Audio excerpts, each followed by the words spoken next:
రైతు వ్యవసాయ కార్మిక సంఘాలు joint platform of trade unions పిలుపులో భాగంగా ఈరోజు నర్సాపూర్ ఆర్డీఓ కార్యాలయం ముందు ఏఐటీయూసీ సిఐటియుల ఆధ్వర్యంలో నిరసన కార్యక్రమాన్ని చేయడం జరిగింది. ఈ సందర్భంగా కేంద్ర ప్రభుత్వాన్ని డిమాండ్ చేస్తున్నాం.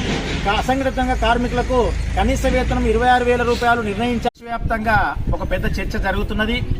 నరేంద్ర మోడీ ప్రభుత్వము కార్పొరేట్ శక్తుల కోసమే పనిచేస్తుంది అన్నదానికి నిదర్శనము. గతంలో నుండి కూడా మేము చాలా విమర్శలు చేస్తున్నా చాలా మంది పట్టించుకోలేరు, ఈ ప్రభుత్వం పట్టించుకోలేదు. గత 5 రోజులుగా పత్రికలు కనుక గమనించినట్టయితే ఆదాని యొక్క లంచగొండి వ్యవహారము